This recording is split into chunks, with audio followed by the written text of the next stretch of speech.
waxaan leeyahay dawladda Soomaaliland maamulka hadday madaxweyne tahay iyo hadday wasiir tahay iyo hadday ku xigeen tahay waxaan ka coskanaynaa oo leeyahay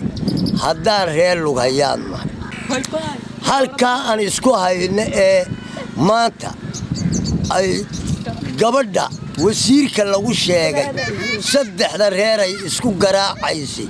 waa saddexdii ceelka iyo biyaha iyo baadka wala laha weeyaan wasiirre waad ku sheegaysiin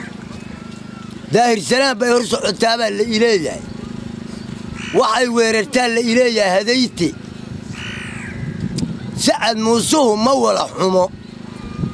laakiin dabadhilif ka kolba meel u soo dusaya dawladdu hadday wax ka qaban weydo annaka wax ka qaban haddaan nahay labada yada reeree maanta midka ah annaka wax ka qaban ma sameyn annaku xuduudka ma sameyn siyaad barre ma sameyn cigaal ma sameyn rayaal ma sameyn siiraayana ma sameyn ingiriiskii baa sameeyay boodaalay dusha ka martaa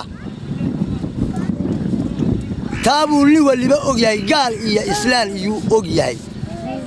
waxaan leeyahay reer ka faariyoomaya ee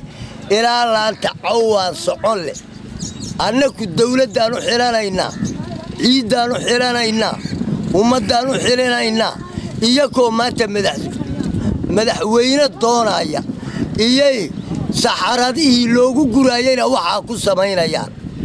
sacad muuse sacad reerka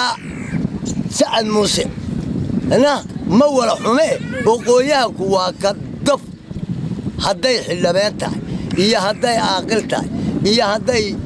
haddii aan la odhan madaxweyne tahay waa ka daf naagtaas waxaan leeyahay sheekh madar ma garanayo odaygii maxal case wuxuu ku dhashay barbara dhabarkeega shishu ku aasan yahay anigaa garan la'a iminkaa siyaaro geynaya halkaa iigu yimaada sacad muuse anuu sheekh madarkan ma garanayo ku aan ogahayna maaha xabaale hadday wax u qabanaysaa haddul tagtadee bal inay ku badbaado taabaan qabaa haddaad wax weydiiseen dulka nabadgelyadu uu ku fiican yahay saxaradana isagaa lahaa sacad muuse lahaa kolkay sidaa u dhacdo xagga kaleen isku foorarinayo waan aqaan qorigaygii iyo raggaygiina waa diyaar jabuuti uu ka soo dhammaaday booramana uu ka soo dhammaaday dareenkaabuu ii geliyey raggu waa ii diyaar sacad muusena boodaala hadduu soo dhaafo labadaa reer ma nihin inaan diyaargaroobaan u sheegaya